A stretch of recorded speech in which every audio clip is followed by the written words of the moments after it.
differences in learning from what I've seen in Europe and from what I know in New Zealand, I think the key difference will be that the European system is still very much expert driven, where I think the New Zealand system tends to be a more facilitatory style. The old linear approach was that the scientists figure something out, teach the advisors, and the advisors would then tell the farmers what to do. I think with the complex problems that we are addressing at the moment, this is not working anymore.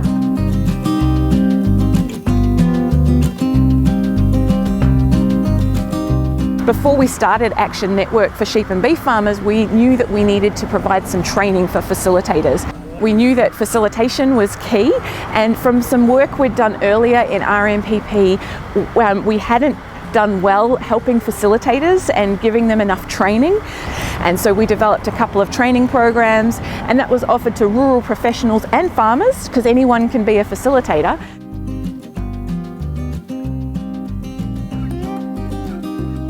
Learning in New Zealand, like Europe, we have a range of ways. For example, there was a strong focus on technology-driven, expert-driven. We know best, we will tell you what you need to do. But in my personal experience and my philosophy around learning, it's about enabling people, giving them the skills and confidence to learn themselves, which gives them then the ability to think, to innovate, to move ahead. And that's where I think we need to be going in the future. Rather than a tell, it's a support and a facilitatory style participation to enable learning. For me, it's not about practice change. I have this iceberg mentality, okay? So I have an iceberg, you've got that little 5% at the top that you see, and 95% below the water that drives where the iceberg goes. The little bit at the top as practice change, and everything underneath that drives what happens is the thinking and the understanding. So if you focus on the top 5%, you miss all the important things, so the thinking and the understanding. And if you focus on enabling people to understand and think differently, you will get practice change. But if you focus on the practice change and telling people what to do, you'll miss all that learning underneath.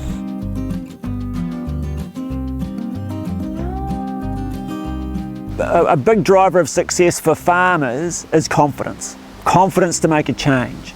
So my role as a facilitator of these groups is really to put farmers in front of professional people or other farmers that are going to give them confidence that a new technique or a new perspective or a new piece of knowledge is going to make them change what they're already doing.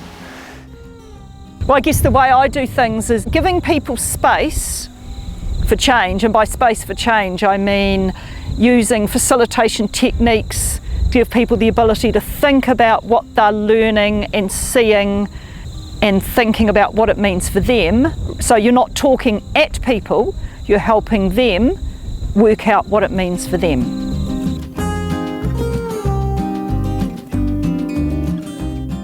Some rules for facilitation might be, 1, be organised.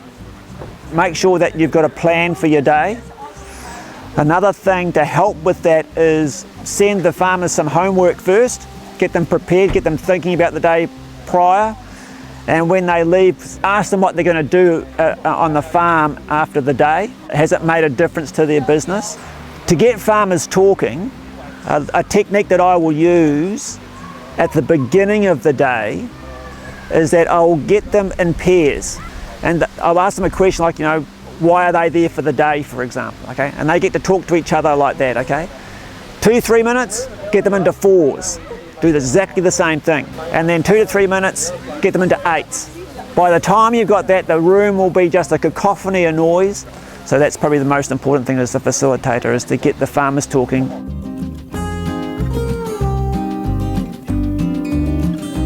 I think the key technique is around reflection and reflexive summaries. I use a method called ORID, which ORID, which is also known as focus discussion. So you start the discussion with a question around the O, which is objective, which is the head. What have you seen? What have you heard? The next is the R, which is the reflection. What excites you? What's challenged your thinking? The next is the I, which is interpretation. So what does it mean for me? What does it mean for my business? Then the last one, always really important, is D, which is decision, or which is looking ahead. So what will you do differently tomorrow as a result of what you've done today? And you're taking people in a logical progression, which enables them to think about where they've been, what they've done, how they feel, and where they could go.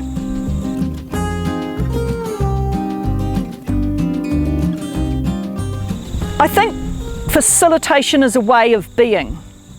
It's not about the techniques, it's the way you think. And facilitation is not about me, it's about the group that I work with. My focus is to help any group I work with be the best they can possibly be. So it's about giving them the skills and the confidence to do it themselves.